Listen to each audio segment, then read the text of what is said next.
చీకట్లో కాంతిరేఖ. ఒక సిట్ బృందం కొలంబో వెళ్ళింది. మరో బృందం పేలుడు స్థలంలో లభించిన వివిధ పదార్థాలు, అవశేషాల విశ్లేషణ ఫలితాలను అధ్యయనం చేయడం ప్రారంభించింది.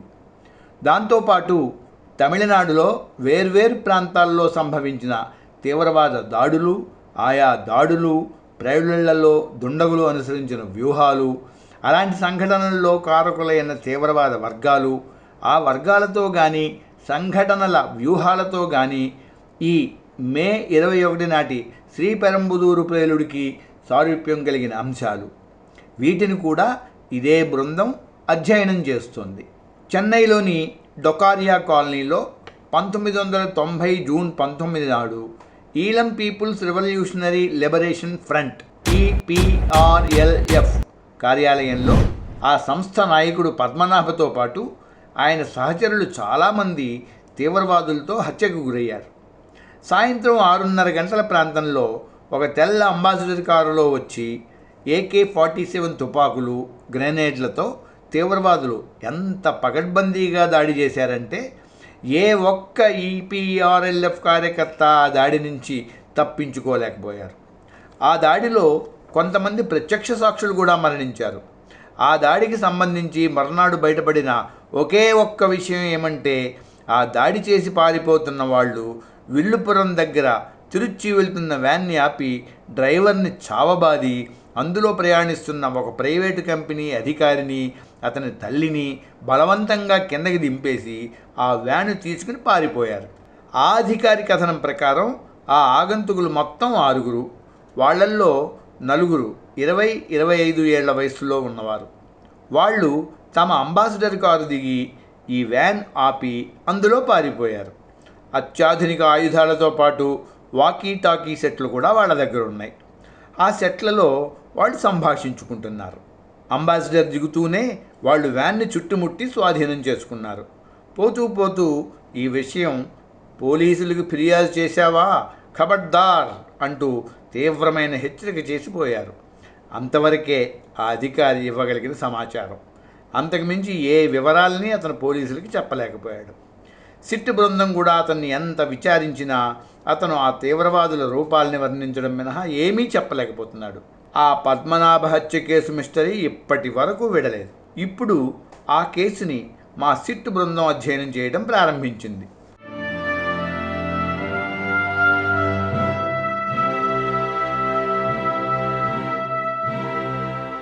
EPRLFని శ్రీలంకలోని తమిళ ఏర్పాటువాద ఉద్యమానికి ఒక వెన్నుపోటు సంస్థగా LTTE వర్గాలు అభివర్ణిస్తుంటాయి. ఆ నేపథ్యంలో ఈ దాడి జరిగింది. దాడి జరిగిన చోట చెక్క తలుపుల్లోకి చొచ్చుకుపోయిన చిన్న సైజు ఇనుప గుళ్ళు కనిపించాయి. SFG-87 అనే గుర్తుతో ఉన్న పేలకుండా పడున్న ఒక గ్రెనేడ్ దొరికింది. ఆ గ్రెనేడ్ని కూడా రాజీవ్ గాంధీ హత్యానంతరమే తమిళనాడు ఫోరెన్సిక్ ల్యాబొరేటరీలో పరీక్షించడం జరిగింది. ఆ పరీక్షలో బయటపడిన విషయం ఏమిటంటే, చెక్క తలుపుల్లోకి చొచ్చుకుపోయి ఉన్న ఇనుప గుళ్ళు లాంటి గుళ్ళే ఆ గ్రెనేడ్లో కూడా ఉన్నాయి. ఇంకా ఆ గ్రెనేడ్లోని పేలుడు మిశ్రమంలో RDX, TNT పదార్థాలు కూడా ఉన్నాయి. అక్కడి నుంచి SFG-87 గుర్తు గురించి ఆరా తీసాం. సింగపూర్లోని చార్టర్డ్ ఇండస్ట్రీస్ అనే సంస్థ సింగపూర్ ఫాగ్మెంటేషన్ గ్రెనేడ్ 87 అనే గుర్తుతో ఈ గ్రెనేడ్లను తయారు చేసింది. ప్రతి గ్రెనేడ్లోనూ ఒక్కొక్కటి 0.2 మిల్లీమీటర్ల వ్యాసం, 0.05 మిల్లీగ్రాములు బరువు గల 2800 ఇనుపగుళ్ళు ఉన్నాయి. B స్థాయి RDX మిశ్రమం ఉంది. B స్థాయి మిశ్రమం అంటే 60% RDX, 40% TNT ఉన్నట్లు.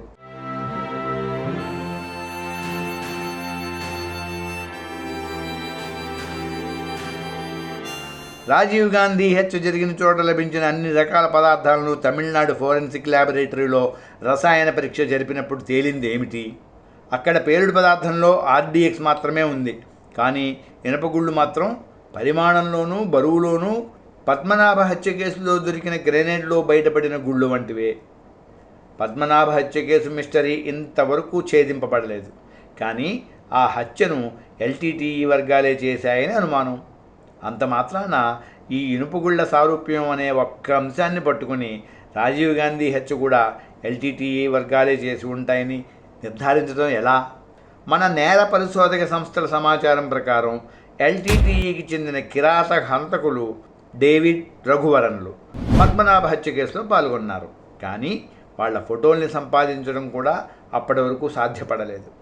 హంతకులు పారిపోవడానికి ఉపయోగించిన వ్యాన్లో ప్రయాణించిన వ్యక్తి కూడా ఆ దుండగులంతా నల్లగా ఉన్నారని, ఆ చీకట్లో వాళ్ళంతా ఒకే రకంగా కనిపించారని చెప్పాడు.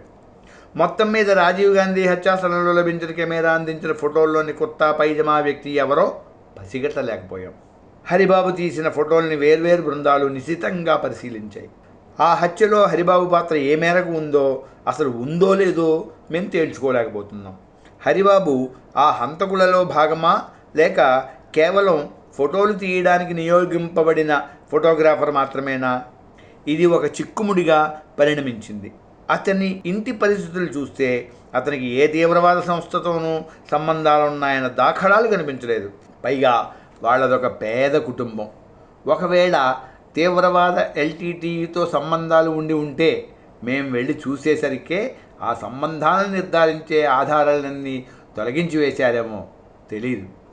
శ్రీపెరంబుదూరులో రాజీవ్ గాంధీ అడుగుపెట్టిన దగ్గర నుంచి హత్య జరిగేదాకా తీసిన ఫోటోల్లో ప్రముఖంగా కనబడిన ప్రతి ఒక్కరి మంచి చెడుల గురించి పూర్తిగా ఆరా తీస్తే కానీ స్పష్టంగా ఏమీ తెలియదు. అదే ప్రయత్నం చేశాం. ముందుగా ఒక ఫోటోలో ఉన్న లతా కన్నన్, కోకిలల గురించి ఆరా తీశాం. ఎంత తవ్వినా వాళ్ళ గురించి ప్రతికూలంగా ఏమీ లేదు. మరో ఫోటో మహిళా ప్రేక్షకుల విభాగానిది. ఈ విభాగంలో కనిపించిన ప్రతి ఒక్కరి గురించి తెలుసుకునే ప్రయత్నం చేశాం. వాళ్ళల్లో ఎవరన్నా అనుమానించదగిన వాళ్ళు ఉన్నారేమో అనేది మా తాపత్రయం. మూడో ఫోటోలో సంగీత కార్యక్రమం నిర్వహించిన శంకర్ గణేష్ ఒక కాంట్రాక్టర్తో మాట్లాడుతున్నాడు. ఆ కాంట్రాక్టరు పూర్తిగా కాంగ్రెస్ వాది. ఈ ఫోటోలు గుర్తింపుల కసరత్తు నడుస్తున్నప్పుడే మాకొక సమాచారం అందింది. రాజీవ్ గాంధీ హత్యకు ఒక రోజు ముందు శ్రీలంక తమిళుడొకరు లండన్ నుంచి వచ్చి నగరంలో విలాసవంతమైన హోటల్లో దిగాడు. అతను శంకర్ గణేష్తో మాట్లాడుతున్నాడు. ఈ సమాచారం మాకు అందిన రోజు రాత్రే కొలంబో వెళ్ళిపోతున్నాడు. ఈ విషయం మాకు మే 27 లేదా 28 అందింది. దీనికి తోడు ఆ శ్రీలంక తమిళుడు కుర్తా పైజమా ధరించి ఉన్నాడని వినడంతో మాలో ఆదుర్ద ఇంకా పెరిగిపోయింది. అంతే, ఆఘమేఘాల మీద సాయుధ పోలీసులతో ఆ హోటల్ని చుట్టుముట్టి లోపలకు చొచ్చుకుపోయాం. కానీ అక్కడ మేము చూసింది ఏమిటంటే,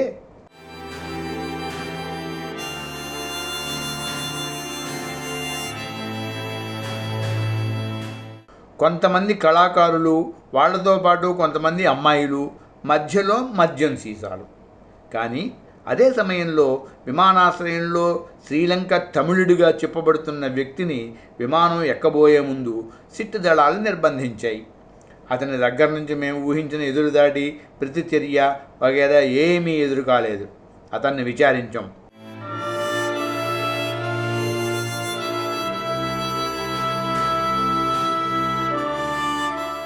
అతను సింహళీయుల సంతతికి చెందిన బ్రిటిష్ పౌరుడు. అతను మే 20న చెన్నై వచ్చిన మాట నిజం. శంకర్ గణేశంతో సహా కొంతమంది కళాకారుల్ని కలుసుకున్న మాట నిజం.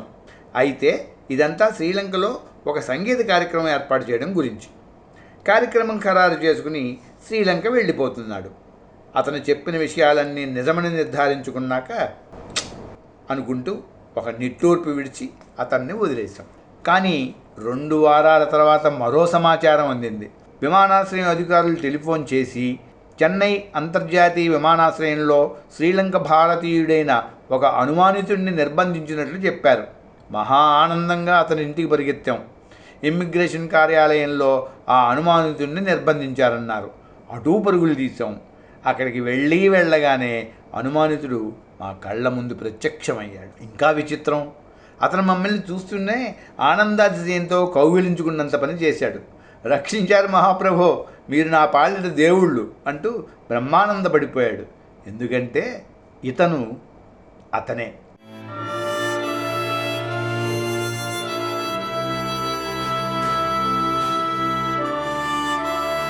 రెండు వారాల క్రితం ఎవరినైతే మేం పెద్ద మనిషిని నిర్ధారించి వదిలేశామో అదే వ్యక్తి. కిందటిసారి అతను కొలంబో వెళ్తుంటే మేము పట్టుకుని ప్రశ్నించాం. అతను కొలంబోలో ఆర్టిస్టులతో కూడా సంగీత కార్యక్రమం ఖరారు చేసుకుని లండన్ వెళ్తూ చెన్నై అంతర్జాతీయ విమానాశ్రయంలో అనుమానితుడిగా దొరికిపోయాడు. క్షణాల మీద టెలిఫోన్లు చేసి విచారిస్తే అతను చెప్పిందంతా నిజమేనని తేలింది. నాలుగు ఖర్చుకుని అతన్ని వదిలేశాం. కానీ ఆ విషయం మాత్రం మమ్మల్ని అంతటితో వదలలేదు. కొన్ని మాసాల తర్వాత బ్రిటిష్ సింహళీయుడిని అక్రమంగా నిర్బంధించి ప్రశ్నించిన సంఘటనపై బ్రిటిష్ హైకమిషన్లో ఒక ఫిర్యాదు దాఖలవడం, దాని మీద ప్రభుత్వం మా సంజాయిషీ కోరడం వగైరా జరిగిపోయాయి. ఇంతవరకు దర్యాప్తు ఒక్క అడుగైనా ముందుకెళ్ళకపోగా ఈ కొత్త చిక్కులొకటి. ఇదిలా ఉండగా కొలంబోలోని మా సిట్ బృందం నుంచి ఒక మెరుపు వర్తమానం అందింది. దాని సారాంశం ఇది. రాజీవ్ గాంధీ హత్యకు కారణమైన మానవ బాంబు పేరు సుందరి. ఈమె జాఫ్నాలో నివసిస్తూ ఉండే తమిళరాలు. ఈమె అమ్మ, నాన్న తదితరులు మహాబలిపురం బీచ్ రోడ్లో చెన్నై శివారులోని కొట్టివాక్కంలో నివసిస్తున్నారు. ఆ చిరునామాని కూడా మా బృందం అందించింది. మళ్ళీ ఉత్సాహంతో విజృంభించాం. సాయుధ దళాలతో ఆ ఇంటిని చుట్టుముట్టాం. ఇంట్లో ప్రతి అంగుళము గాలించాం. ప్రతి ఒక్కరిని ప్రశ్నించాం. అప్పుడు తెలిసింది, ఆ ఇంట్లో ఒక కుటుంబం ఉంది. ఆ దంపతులకు 3 కూతుళ్ళు. చివరి పిల్లలిద్దరూ ఇంటి పట్టునే ఉన్నారు. పెద్దమ్మాయి మాత్రం జాఫ్నాలో ఉండేది. దుస్తుల వ్యాపారం చేసేది. ఇప్పుడు కూడా చేస్తోందిట. హుటాహుటిన టెలిఫోన్ల ద్వారా సమాచారాన్ని రాబట్టాక తెలిసింది, ఆ అమ్మాయి ఇంకా జాఫ్నాలోనే దుస్తుల వ్యాపారం చేస్తోంది. అంటే మా వాళ్ళు అనుమానించిన మానవ బాంబు ఈ సుందరి కాదు. విచిత్రం ఏమిటంటే, శ్రీలంకలో స్థిరపడిన అనేక మంది తమిళ కాందిశీకుల్లో అధిక శాతానికి, ముఖ్యంగా యువతకి తమిళ టైగర్ల పట్ల సానుభూతి ఉంది. అంత మాత్రాన వాళ్ళంతా రాజీవ్ గాంధీ హత్యలో పాల్గొన్నారనో ఆ హత్యను సమర్థించారనో అర్థం కాదు. ఏమైనా మే 21న రాజీవ్ గాంధీ హత్య జరిగితే మే 29 వరకు మా పరిశోధనల పురోగతి ఇలా కుంటి నడకే నడుస్తోంది. మాకు ఉపయోగపడే నిర్దిష్టమైన సమాచారం ఏ ఒక్కటి లభించలేదు.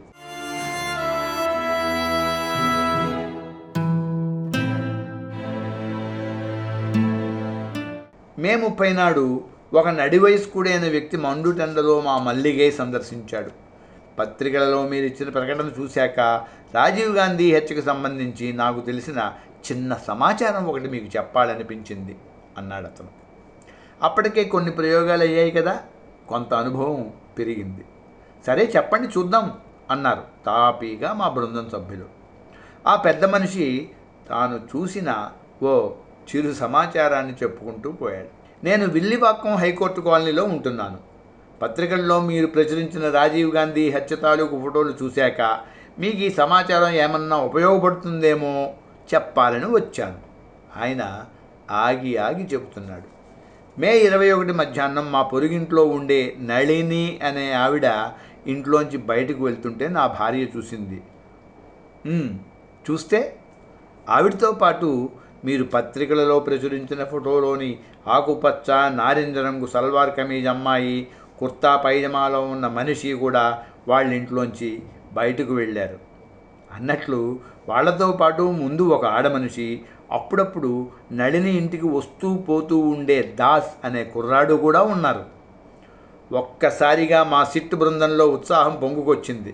తర్వాత అయితే నళిని మొన్నటిదాకా ఉన్నట్లే ఉండి మే 26 నుంచి కనిపించకుండా పోయింది. ఎక్కడికి పోయింది తెలీదు సార్. అయితే ఆమె అడయార్లో ఉద్యోగం చేస్తోందని మాత్రం విన్నాను. ఎక్కడో స్పష్టంగా తెలియదు. ఉత్సాహ కెరటం ఎగిరి విరిగి పడింది. ఎందుకంటే చెన్నైలో అడయార్ అనేది ఒక చిన్న సైజు బస్తీ లాంటిది. ఆ అడయార్లో ఎక్కడిని వెతకగలం? ఈ పెద్ద మనిషి మాకు సమాచారం ఇచ్చే నాటికి మా సిట్ కార్యాలయం మల్లిగై ఇంకా పూర్తిగా వ్యవస్థీకృతం కాలేదు.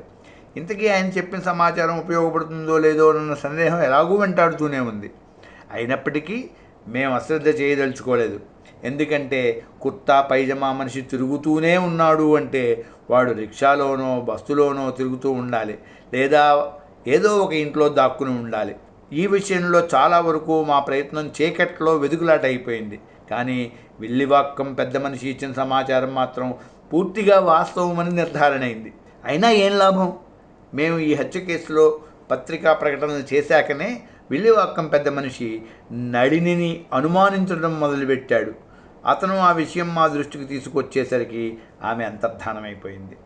మే నెల ముగిసేసరికి మా దగ్గరున్న రికార్డల్లా మానవ బాంబుగా అనుమానించబడుతున్న యువతి ఫోటో, కుర్తా పైజమాలోని కళ్ళద్దాల మనిషి ఫోటో. వీళ్ళకి నళినితో సంబంధం ఉన్నట్టు నిర్ధారణ అయింది, కానీ చాలా ఆలస్యంగా. అప్పటికి మా దగ్గరున్న మరో నిర్ధారిత సమాచారం, రాజీవ్ గాంధీ హత్యాస్త్రంలో దొరికిన బుల్లి ఇనుపగుళ్ళు, అంతకుముందు 1990 జూన్లో పద్మనాభ హత్య కేసులో దొరికిన SFG-87 గ్రెనేడ్లోని గుళ్ళు ఒకే రకమైనవి. పైగా పద్మనాభపై జరిగిన కిరాతక దాడికి LTTEకి చెందిన డేవిడ్ రఘువరన్లు సారథ్యం వహించారన్నది కూడా మాకు లభించిన సమాచారంలో భాగం. కానీ వాళ్ళకి ఫోటోగ్రాఫ్లు మా దగ్గర లేవు. ఫోటోలు లేకుండా పేర్లు ఏం చేసుకుంటాం, దర్యాప్తులో పురోగతి ఏమిటి అంటూ మా మీద ఒత్తిడి పెరుగుతోంది. మేం మాత్రం ఇంకా చీకట్లోనే వెతుకుతున్నాం.